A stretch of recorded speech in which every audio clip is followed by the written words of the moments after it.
Welcome back out to the Shield Army. We're glad that you are here with us today. I am Chaplain Hughes, and across from me is Chaplain Potter, and to my left is Chaplain Stevenson. Guys, welcome back to the table. Yeah, it's good to be here. Been looking forward to this. Absolutely. Missed you guys all week. Yeah. Kind of feels that way, though, as crazy as our schedules have been here lately. Yeah, so, certainly. I'm so glad we can do these digital ride-alongs. It makes all the difference, being able to connect with more people this way. Yeah, for sure. Well, one thing we have definitely seen, when you talk about looking at how things are going, we've had a lot of interaction with our podcast when we've had guests on the show, our show on the podcast, guests on that have joined us. And this is one of those weeks. And so I'm excited for that. Darren, you kind of set all this up, and I'm pretty stoked after you told me what we're going to be talking about for this week. So our guest is actually joining us by phone. He's not sitting at the table. So what we're going to do is we're going to let him introduce himself, tell you about a little about who he is and how he's connected with us. And then we'll get this conversation off the ground. So go ahead, man. All right. I appreciate it. Thanks for having me. Appreciate the invite. My name is Shane Fletcher. I'm a licensed clinical social worker. I currently work for Department of Defense for the Air Force. Prior to that, I worked for the VA.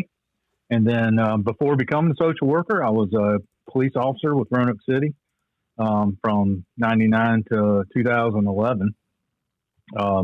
Also had a concurrent military career, started out in the Air Force, active duty, got out. That's when I became a police officer. And then after 9/11 happened, a bunch of my coworkers at the police department talked me into going into the Army Reserve, where I spent another 20 years and retired from there. Man, you spent some serious time in the military then. Yeah. I spent a little bit of time. Yep. I guess some other stuff about myself. I'm married. My wife's a clinician as well. She used to work there at Blue Ridge Behavioral Health Care, and now we're in South Carolina, in Charleston, South Carolina. Her name is Tamara. And I've got 4 grown children and 2 granddaughters who are 18 months old, and they are twins and pretty awesome. So I'm trying to be more like Darren with the twin girls. I highly recommend it. Yeah. I don't regret it at all. I'm glad. Thanks for giving me that advice. Absolutely. And Shane, we've talked about this a lot through the years.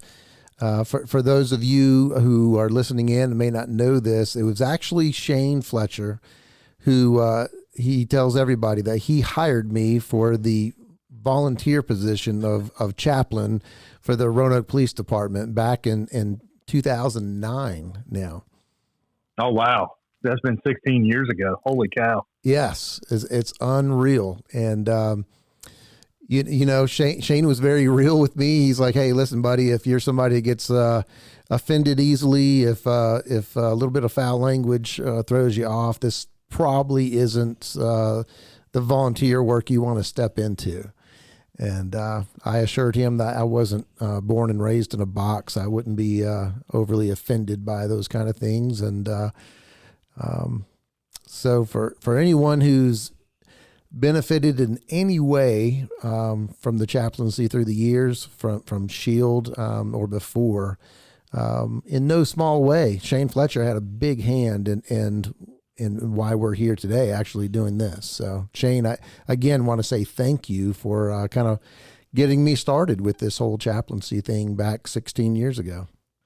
Well, I think all I did was ask a couple of questions. You have certainly grown it into something much greater than what it was, what it started out with. And, we had a few of those guys too that when I said, hey, if you're offended by cursing and tattoos, this probably isn't the place for you, and they left. So, I commend you guys for doing what you're doing. Well, I appreciate that, Shane. We really feel honored to be able to do what we do, and we feel called to it, and have a lot of fun with it along the way. But obviously, there's some dark days that officers face, and we walk with them through that. And I guess that's kind of what brings us to the table today. Yeah, for sure. So Shane, one thing that we all know is that we see a lot of officers who are veterans, a lot of officers who have served in the military, a lot of officers who are currently serving in the reserves while they're still currently a police officer. And so they have, I'm going to use the term double dipping in the experience world, and not just in the experience world, but also in all of the trauma that they take on within those two realms. And so, that's kind of what we want to dig in today. But I think before we get too far into the conversation, we probably should take a minute to kind of define the word trauma so that we're all on the same playing field right before we jump into what we're discussing. Okay. So, as a clinician, we go off of the diagnostic statistics manual. And so it's a very clear definition for us. And for like a post-traumatic stress diagnosis, there has to be what's called a criteria, or criteria A. And it's defined as exposure to actual or threatened death, serious injury, or sexual violence in one or more following ways. It's directly experiencing the event, witnessing in person the event, or learning about it. But there has to be some direct exposure the majority of the time. We talk about, the word escapes me right now, but, like a lot of dispatchers, are exposed to vicarious trauma. Yeah. I don't know why I had a brain fart there, but, vicarious trauma. And a lot of dispatchers are exposed to vicarious trauma, and it's still real trauma. They're just not experiencing it in person. So, the definition that we use a lot of times at the post-critical incident seminars is any situation where one feels overwhelmed by their sense of vulnerability and/or lack of control over a situation. But there has to be an element of danger or vulnerability, of course, with that situation. So that's essentially what it is in a nutshell. It's not the Webster's definition, but it's the one that we go by. Gotcha. So let me ask you this question before we get into the meat of everything we're going to talk about. I said before we started in that general definition, we have experienced a lot of officers that are former military, and then a lot of officers that are currently serving in a reserve capacity. Why do you think we see so much of that with those two worlds colliding like that? I think with police officers and firefighters and EMS, you have a lot of A-type hard-charging personalities. And that's what the military likes as well. And so, you get guys that go in after high school before they're old enough to get into emergency services. They go do their active duty time and decide, I want to get out, but I want to go into a career that has the same kind of brotherhood or a camaraderie, and then probably an element of danger as well, because it is an adrenaline, it's kind of an adrenaline seeking behavior. And, as well as I do, police work offers that on a regular basis. It just attracts that personality type, that rescuer type, behavior and rescuer type personality. And a lot of these guys too that go into police work, a lot of them didn't serve maybe they did serve in support personnel in the military, but a lot of them were, combat arms, infantry, armor, tankers, those kind of people, Rangers. Gotcha. Okay. All right. Well, that definitely, I'm not going to see that after having conversations with multiple officers. I know that all three of us can relate to that, and the men and women that we serve, and the different agencies that we get a chance to be a part of. So I tell you what, man, let's dive into why we're here tonight and what we're going to be talking about for the people that are listening. We want to discuss specifically, the post-traumatic stress that is experienced within the law enforcement and also within the combat trauma. And so we want to kind of talk about some of the similarities and differences in that.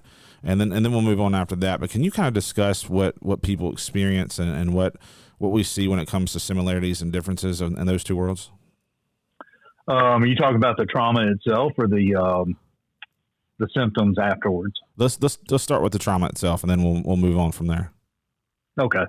So my experience with that, because I've served in both roles. I served in Iraq in 2005 and 2006 on an embedded advisory team to the Iraqi army. So there was 10 of us that lived with 600 Iraqi soldiers during the Battle of Tal Afar. And so I can speak to that experience being, assigned in an infantry position, trainer position in that role. And, it was very intense. It was just really in your face, and there was no escaping it. There was no going home at the end of the day. And it was a lot of death and destruction on a mass scale. We had a suicide bombing event at the fort where I was, at the entry. And I think we had 139 casualties. We had, somewhere around 40 dead. And that was just one of 11 mass casualty events that we had while I was there that I worked on. Plus we had the firefights and those kind of things. We were blown up on 3 different occasions.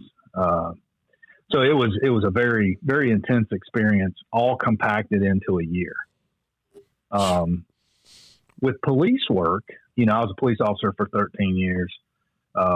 And, between working the road and working the detective bureau, at the end of the day, I mean, in the regular shift, you may work a homicide, you may work a stabbing, you may work a child case, or a vehicle fatality, fire, whatever the case may be, domestic assaults, all that kind of stuff. At the end of the day, if everything goes well, you go home. And there's a little bit of decompression time there, but the difference is, with the military, it's like, okay, yeah, I experienced all of this in a year's time. And then now I'm home and I'm not exposed to that anymore. But as a police officer, you're just continually exposed, could be on a daily basis, could be on a weekly basis, could be on a monthly basis, but over a 10, 20 year career, there's a lot of exposure and a lot of cumulative trauma that goes into that. And so it just builds up and builds up and builds up. I think the difference with the military part is when I came home, but I was already a police officer. So I'd been a cop for 6 years, was deployed with the reserves, and then came back and went back to the police department. So there was really no break from it. But I think, for a lot of reserve and guard members that are deployed, when they come back home, they can go back to working whatever their normal job is, if it's not an emergency services, and then they're not continually exposed to that. But, as a cop, it's inevitable, or a firefighter, EMS, any of that, it's just ongoing until you finally retire. Wow.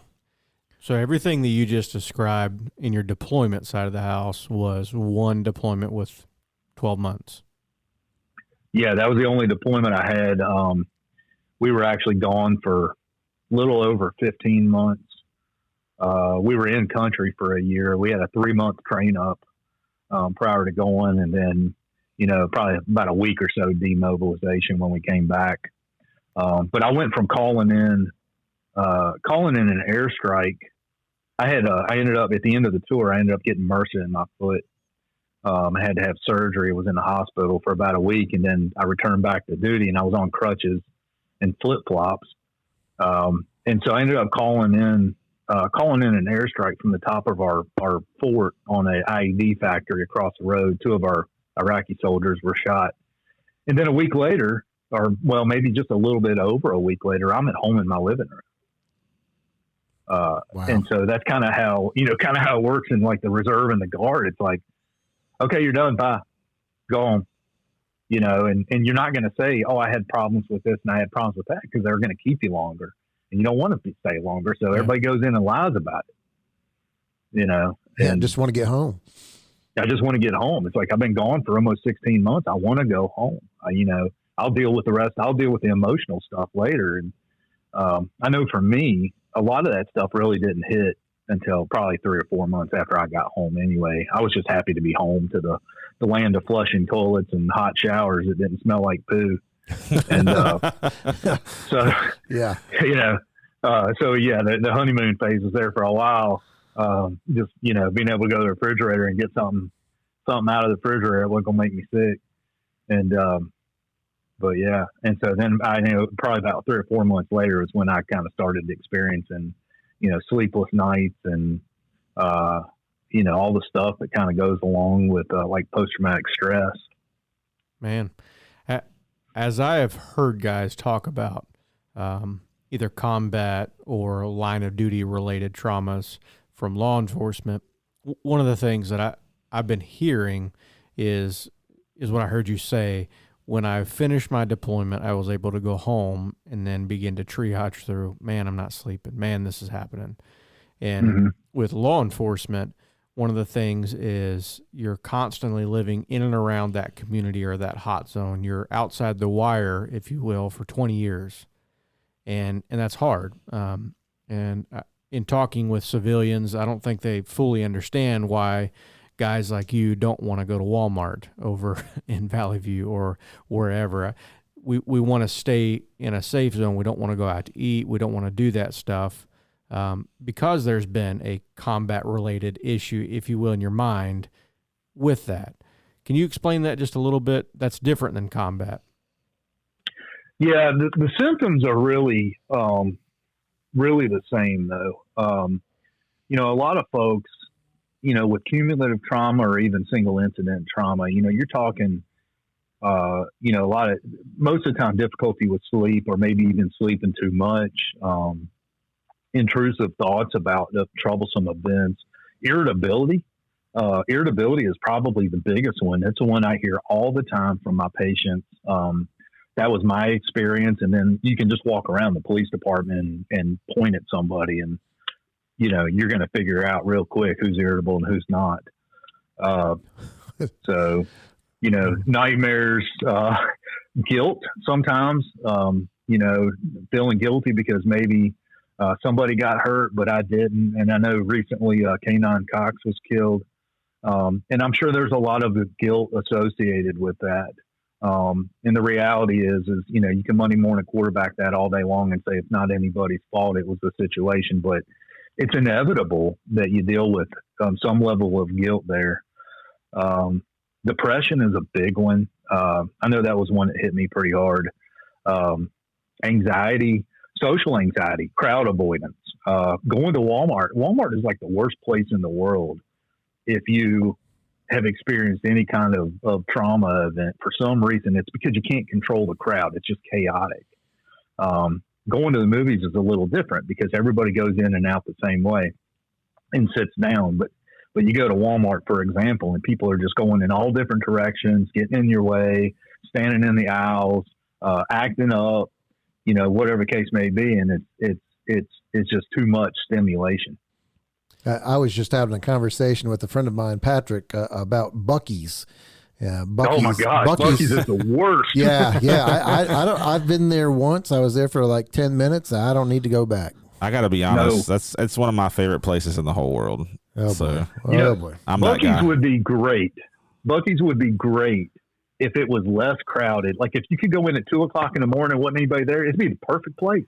So I went through Buc-ee's at Texas. I went elk hunting with some officers, and I came back, and we went through Buc-ee's in like Amarillo, and it was really, really early. And I walked in. There's like 300 gas pumps. It looks like a Tractor Supply, a Walmart, and Mission Barbecue had a baby. And there's a lady in the back yelling "brisket down," and I thought, I've hit heaven. Like, what is this place? But it's overstimulating. And I was thinking about a story that actually an officer was telling me last week. He was in Walmart with one of his family members, and there was a gentleman several years ago in his career that pulled a gun on him and almost got him. And luckily they were able to work through that situation, but the guy got the jump on him, and he remembers that's his trigger. He remembers the barrel. He remembers everything.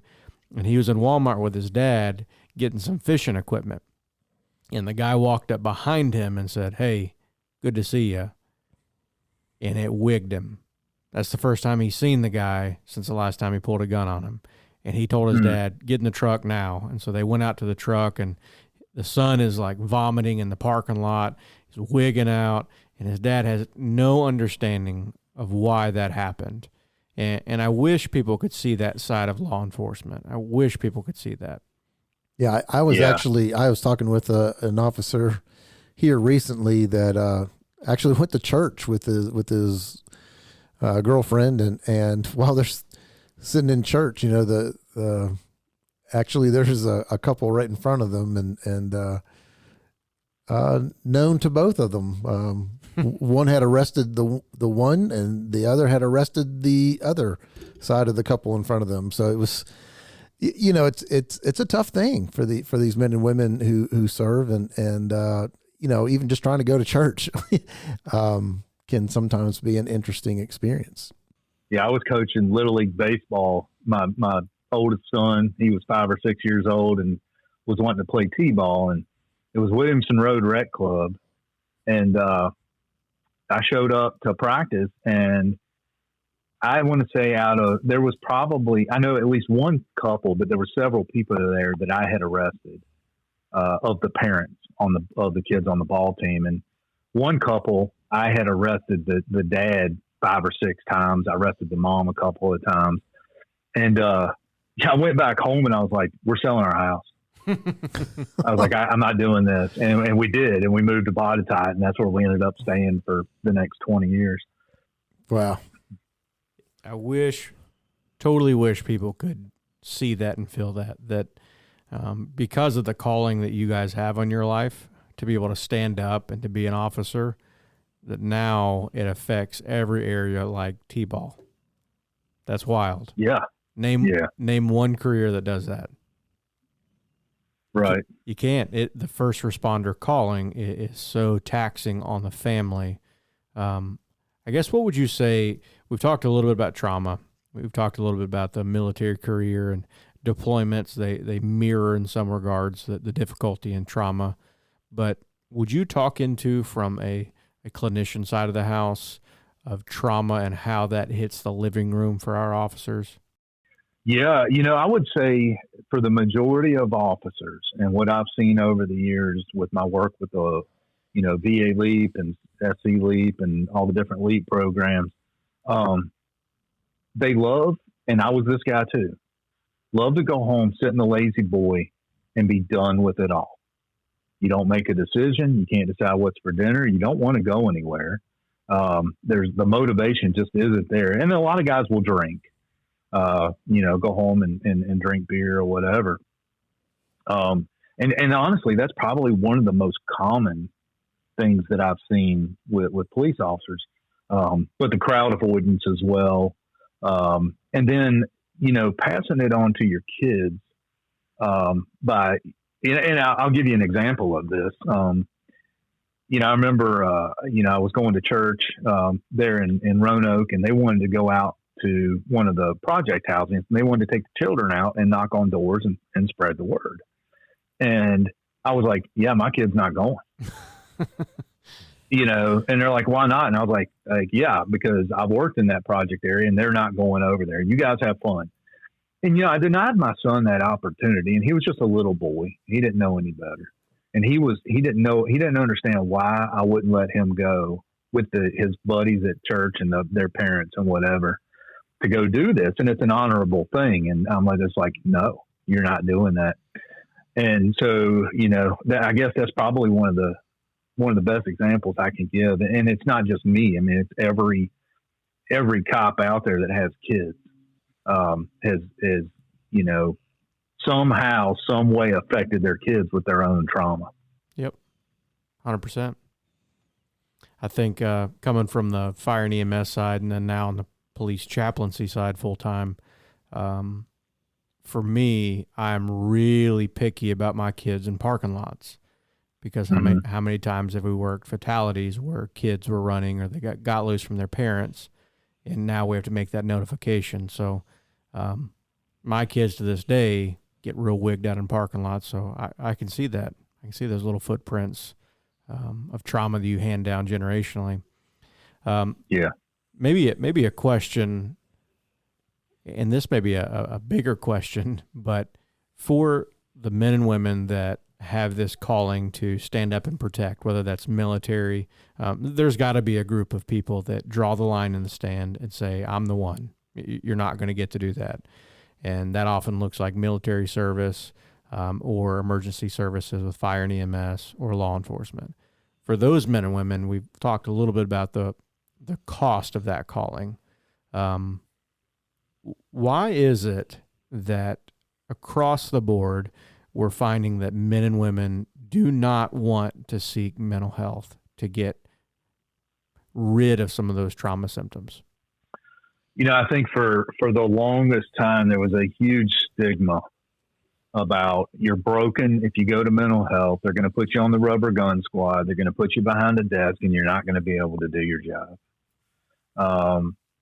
Same thing in the military. If I go to mental health, then that means I have a problem.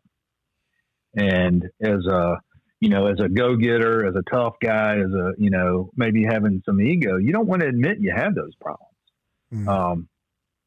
But anybody that spends a career in law enforcement, they're going to have those problems. They're just going to.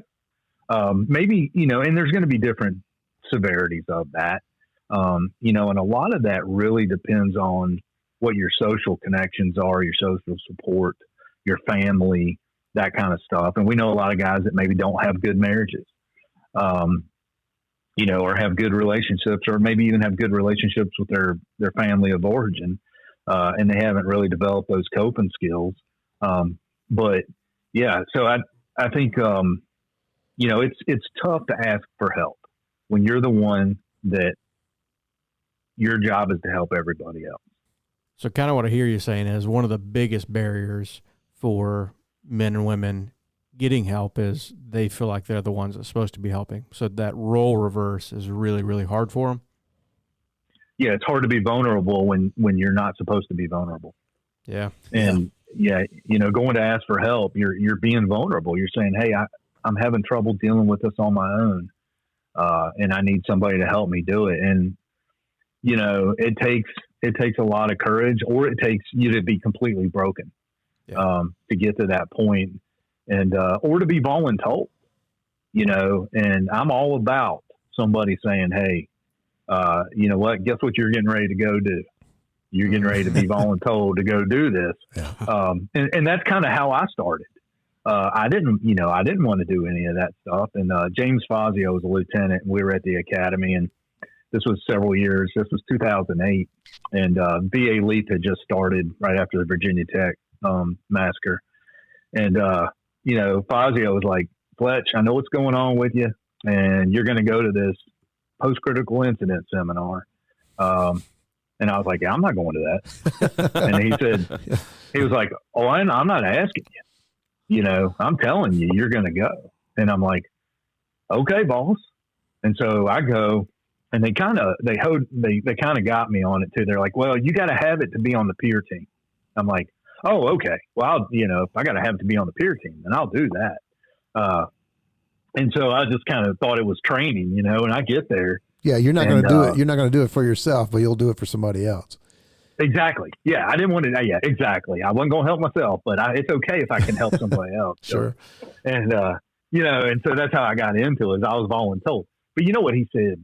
He said, "I'm going to go do it with you because I need help." And so I don't know if you know Fazio's story, but yeah. When Dave Rickman was killed in the line of duty, Fazio was his partner, field training officer, and he was holding him when he died, which is that statue in front of the police department. Mm-hmm. Is kind of a remake of that. And so Fazio was like, I didn't deal with things very well after I came home, or after that incident. And I need to get some help, and we're going to go do it together. And so we did. And we get there, and Roger Solomon was the clinical director at the time. And he was like, hey, I want to do EMDR with you. And I'm like, yeah, I don't want to do that. Mm-hmm. And Fazio was like, I ain't asking you. I'm telling you, you're going to do it. But I'm going to do it with you. And he was there by my side the whole time. And I was by his side the whole time. And I'm so glad now that he did that for me. And he did it for himself too. But I really can't thank him enough for introducing me to that and kind of starting to build that foundation of healing. And because I don't know that I would have done that on my own. And I think there's a lot of folks out there kind of like that too. They just need that push or that nudge or somebody to tell them, you know what, it's okay. It's okay to do this. Yeah. Just had a guy that you know well that will rename nameless, obviously, for the podcast. Just do EMDR for the first time and came back to me and said, why didn't I know about this 20 years ago? Mm-hmm. And so now what he is doing is going and telling all the people within his circle, hey, if you have nightmares, hey, if you're having these things, would you go try this? And I think that is one of the best promotional tools we can get, is seasoned guys that have the scars and wounds, or will do what you said and say, hey, walk with me on this journey. We're going to both do it. That's powerful. That's peer support. It's extremely important. And I'll also say, Shane, I don't know if you've had a chance to, I know you're a busy man, but I don't know if you've had a chance to catch any of the episodes, but, and because he's freely talked about this, I feel free to share it with you now. Is, Officer Underwood, Jacob Underwood, was talking about how helpful that you were to him. And you may remember doing EMDR with Jacob at the police academy in my office, and how life changing that was for him. That was one of the first steps really for him on what would be a continual road of healing in different ways over the next couple of years after that. And but he shared about that experience, and I tell you, if there's a lot of other names that will stay with me, but you have helped a number of officers here locally for us through the years, and I know you've been a huge help to so many other officers, and not to mention all the veterans that military personnel that you have helped through the years. And it's really cool to see how you bringing up Fazio and getting you to the table and experiencing some of these things, and how it changed your life, and in turn you have helped so many others. Just a beautiful thing, really. Yeah, I appreciate that. Do we have time for a story? Yeah. Oh yeah, we're good. All right, good. So yeah, this kind of lends into it, I think. When I was at the police department, when I was deployed, I had worked juvenile crimes back when it was juvenile crimes. I think now it's special victims unit, but I worked juvenile crimes for several years, and then got deployed to Iraq, and the last time. The third time, it was the last time, thank God. It was the third time that we were blown up. We were hit by a car bomb. And they equated it to like 7 to 8 155 howitzer rounds in this car. And it was right next to me. And I know some of you guys know Kevin Asney and Chris Dillon. Yep. Yes. And that's who I was with when we were wounded. And Nathan Chapman, who was a firefighter with Lynchburg. He's retired now. Anyway, so after I got out of the hospital, I went back to the forward operating base, and I was talking with one of the we were kind of attached to special forces, and so their B team demo sergeant was there, and I was talking with him, and he was like, "Man, I don't know how you are walking." He said, "You shouldn't be alive right now." He goes, "All of you should have been turned into a pink mist. Like, I have no explanation for how you survived this." And he was like, just the overpressure of the blast should have killed all of them. And he goes, "But much less to be walking in here right now." He was like, it's a miracle. And he said, I don't know if you're a religious person or not, but he said, God has a plan for you. That's why you're here. Wow. And that stuck with me. That was 2005. That was December of 2005. And it really stuck with me. And so after that deployment, I came back, went back to the police department, and then I was working computer crimes then. So working, child porn cases and all that disgusting stuff. I got to the point I was miserable. After a while, I was just so miserable. I was just not in a good place. Just in a bad mood. I probably wasn't very pleasant to be around at the time, and all that stuff.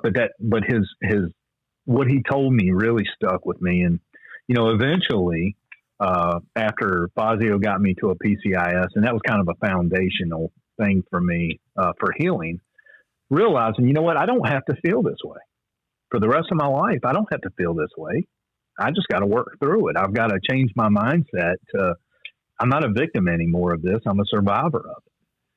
And, eventually I made the decision to leave law enforcement and go to graduate school and become a clinical social worker. And once I finally, I had a couple jobs out of school that I wasn't a big fan of, but they taught me a lot. But then when I landed at the VA, finally, I was like, this is what he was talking about. God has a plan for me, and I'm exactly where I need to be. And, helping police officers and helping military members, because they're my people. And so that's kind of what really led me into it over the years. And, I'm so glad, Darren, I'm glad you said that, I guess I've had an impact on a lot of folks. I know sometimes my old recruits will still reach out to me and stuff, and that's a really good feeling. But just knowing that I've helped some folks over the years just to be in a better place. And, and I credit people with helping me along the way too. And, the whole LEAP program is pay it forward.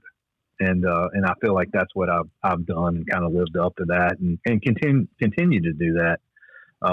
And so, but yeah, that was kind of the story that kind of got me to where I am now. I'm really glad that you brought up VA LEAP and the post-critical incident seminars.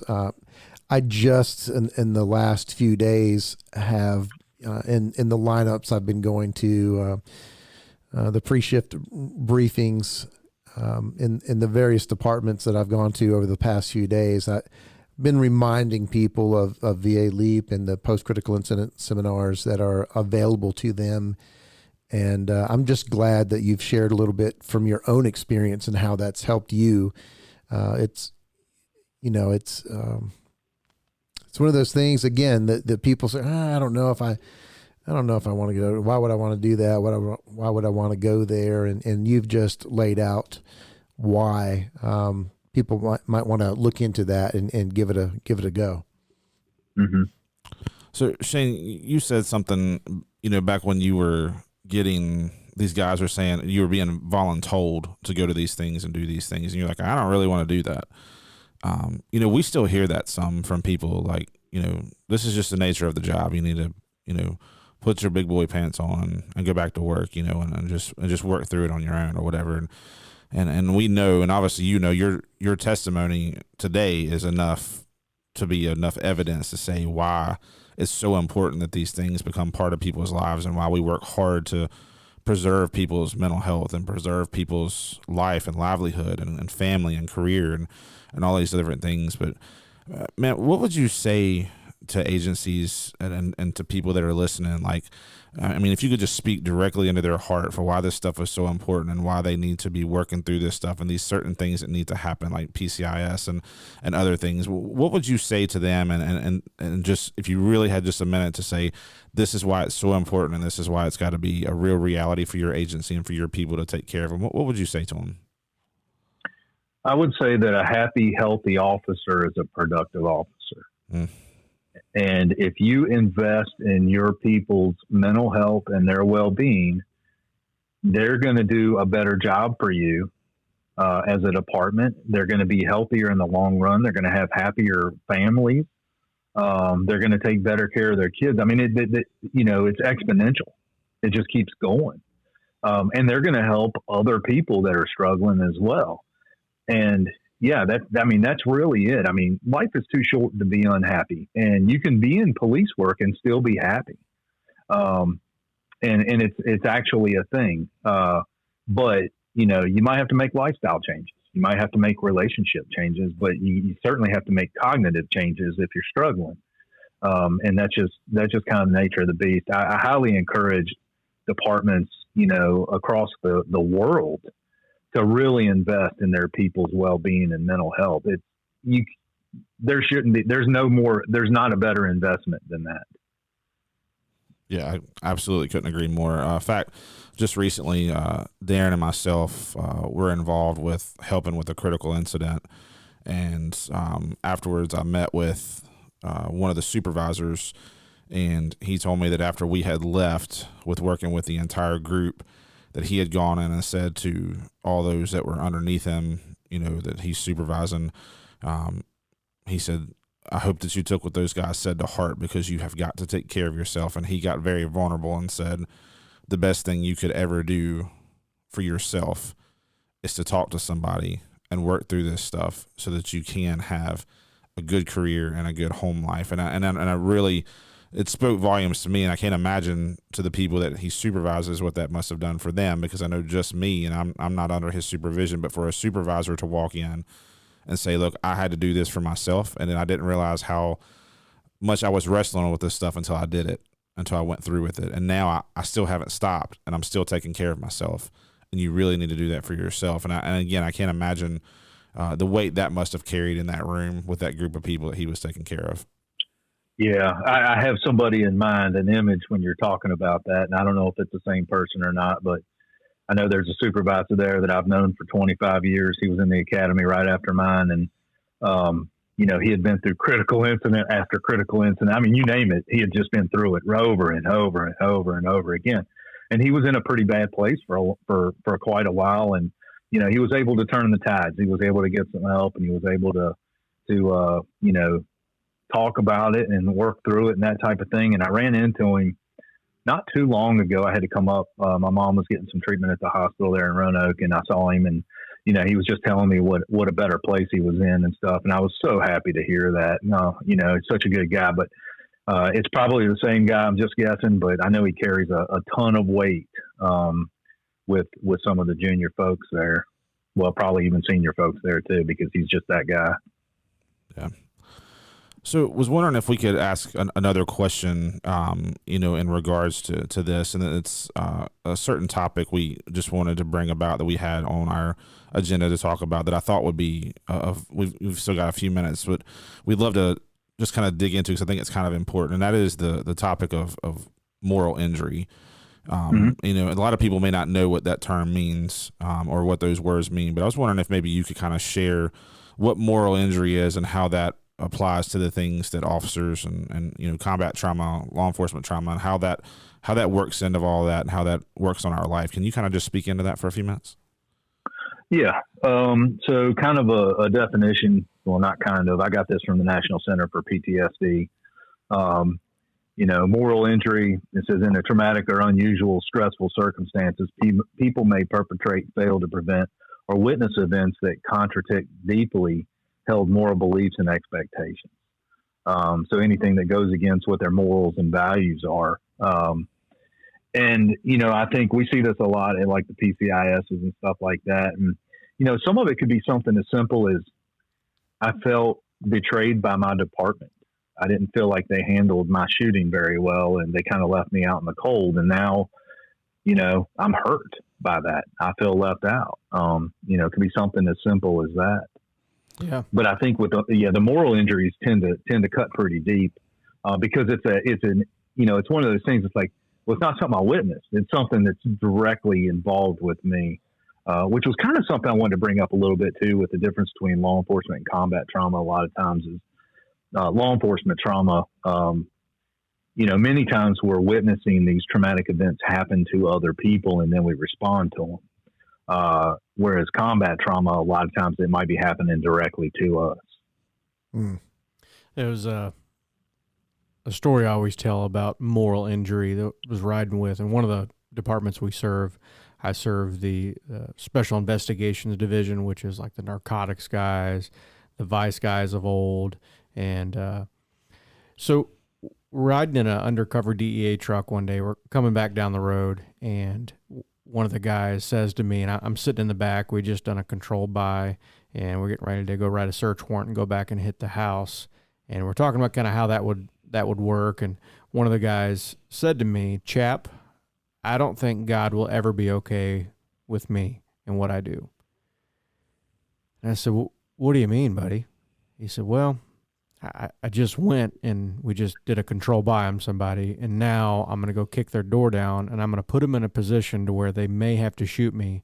And if they try, I'll kill them. And God says not to kill, and I guess I'll just never make it to heaven. So he's wrestling with this, going down the road in this undercover truck, that by his job and by his profession, he realizes, I have to get those narcotics off the street. I have to hit that house. But because of what I do, I push the envelope so bad that I will never, ever be able to make it into eternity. And so we were able to unpack that night, 2 a.m. or whatever it was. That to me is moral injury. Is that fair? Yeah, I think so. I think it's an excellent example of that. Yeah, it's just so sad that some of those guys carry that. And for him, we were able to kind of strip that off and kind of unpack that. And thankfully, going to church now, that guy's going to church now, and he doesn't have that guilt that because of his job, God will never be okay with him, and get to help do his wedding here in a couple months. So it's kind of cool to see him come around that moral injury corner. But yeah, that's a hard one for guys just from my lane. Yeah, no doubt. Yeah, after I came back from Iraq, and I tell you, all that stuff I talked about, I worked youth and then computer crimes, and then when I was deployed, we were basically the medical support for anybody that came in. They brought kids to us all the time that had been shot or wounded by IEDs and that kind of stuff. And that was one of those things that just really wore me out pretty bad. And so I ended up getting my bachelor's is in religion. And, just kind of going through that and just, the Bible and the theology of it all, that all of that helped me tremendously, just kind of be more at peace with some of the stuff that we had to do. And even like when I was a police officer, sometimes, we'd have to go take babies from the hospital. CPS would have removal orders for parents that had addiction issues and that type of stuff. And that was always a very difficult thing for me because, I think the moms really loved their children, but they were struggling with these addictions and they weren't able to take care of them. And so I never looked at them thinking you're a piece of junk or whatever the case may be. But, it was always a tough thing. It was always one of those things that I went home at the end of the day and was like, I can't believe I had to do that. That was awful. Yep. There was an officer here recently that was telling me a very similar story where they had to actually use lethal force on a juvenile autistic child. And they were like, I was fully prepared to defend the world from the evil wolves that lurk in the dark, but not innocent moms that are struggling or whatever. So that's hard. It's very, very hard. Mm-hmm. So in everything that we do, Shane, and in every world of trying to work through things, there's always a first step. There's got to be a first step to everything that we do when we're trying to, any kind of processes, any kind of thing in life. So when people are struggling, man, if somebody's listening to this right now and they're thinking, I find myself in some of these scenarios, what is step one for them? What is the first thing they should do? I think it's one, to recognize that you don't have to deal with it on your own. You don't have to struggle on your own. If you're not feeling right, if your mood has changed, if your appetite has changed, if your drinking habits have increased, or if you don't drink and you start drinking, those kind of things, to I would say get ahead of it, but I don't know that there's any getting ahead of it. I think by the time you recognize that things are bothering you, they're pretty well there. Yeah. But there's a lot of programs now. I mean, you had the peer support team, you got the chaplain support. I know in Roanoke there, Blue Ridge Behavioral Health Care started like a first responder counseling program with Laura Eichenlaub, and I think she moved to a different position. But first responder educated and friendly clinicians are out there, and then even the VA for folks that are get their health care at the VA. The VA has a very robust mental health program. So if you want to go that route and seek like counseling,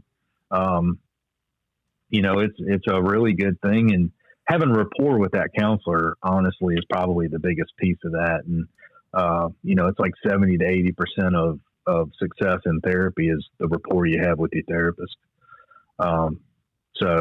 But yeah, just being able to talk about it and recognizing I don't have to feel this way. I know I don't feel right. Maybe can't put my finger on it, but I don't have to feel this way. And that's kind of a good starting point. The PCIS programs that LEAP puts on, Adam Blevins and Kit Cummings are great. They manage that program really well. They put on a good product. And that's an excellent place to start, is going to a post-critical incident seminar. It's a launching point. They have launched the well-being and for thousands of officers through those programs. And, they're there for a reason, and they continue to be there for a reason, and they're passionate about what they do. Absolutely. And I know through the years I've had several opportunities to team with you as a part of the team there with the PCIS retreats, and then I know it's such a privilege for my wife and I to work with you and your wife and helping with some of the couples retreats, the couples enrichment retreats that VA LEAP put on. That was a lot of fun, just being able to work with you too. But I'm so glad that you've been able to join us to talk about some of these things and to share, and I know, having known you for years, you've just shared a portion of your experiences but to have these things coming from you've been there, you've done that, you've walked in the shoes of these men and women, and what they face, whether it be in combat or on the streets, or in a patrol car, sitting behind the desk, having to look at some of those horrific things that, people unfortunately, inflict upon children and whatever else. And, for me, Shane, I got to tell you, you've been a tremendous, blessing to me through the years. And especially when you were here locally, man, I don't recall a time that you said no to me when I reached out for help, when I had an officer who was in need. And I got to tell you, brother, that means so very much to me. Well, thank you. I appreciate that. Well, Shane, we really appreciate you giving us some time to hang out with us, and we appreciate you working out the time to make this happen. But most importantly, thanks for, man, you shared a lot of wisdom in this, and not only that, man, I appreciate your vulnerability in sharing about your own journey. That's one of the, I've learned over the years, one of the greatest things we can do for people is be vulnerable, so that they understand. You said it yourself, so they know they're not alone in this fight. And so we're really grateful that you were willing to do that. So from our team and from everybody listening, thank you for doing that, man. We really appreciate it. Yeah, thanks for having me. It's a good opportunity. I really enjoyed it, and I'm thankful for Darren growing Shield Chaplaincy into what he's grown it into, and that you guys are going out there and fighting the good fight. I know you sacrifice a lot of time away from your families, and it doesn't go unappreciated. Thanks so much, man. Well, I appreciate you continuing to be there for us, really. And just, if I could be vulnerable for just a moment before we wrap things up, for you men and women that we have the privilege of serving, I want you to know we practice what we preach. And not too long ago, I did absolutely the hardest funeral that I have ever done in 30 years of ministry and serving people. And there's just several things that were kind of triggers or connected with me. And I remember calling out to you, Shane, and just say, hey, look, I am not good. I know that I'm not good right now. I've got this funeral I've got to take care of. And if I'm not good in another couple of days, expect a phone call. And I got to tell you, Shane, just you called me back, You took about 30 minutes to talk with me that night, and just you talking to me was a huge help, and it was amazing. When that funeral was over and I left the funeral home, it was done. Like I felt, there was a complete release at that point, and we ended up not doing a follow up or that kind of thing. But for you officers who are listening, dispatchers, if you serve on the fire and rescue side, it's important to reach out. As Shane has said several times, you don't have to carry the stuff alone, and there's no reason to continue to carry it as if there's you're not letting anybody down by releasing this stuff and being able to move forward. And oftentimes just making that phone call and reaching out, taking that initial step can open up a whole new world of freedom for you. So thank you, Shane, for all that you do, continue to do, and thank you for joining us on this podcast. Yeah, guys, thanks for having me. Much appreciated. Well, thanks for everybody for joining us. This has been a fun and special episode, and we're grateful to have been able to do this. Thank you for spending about an hour with us. We hope that you'll join us back next week. We'll see you guys on the next episode of the Shield Armory.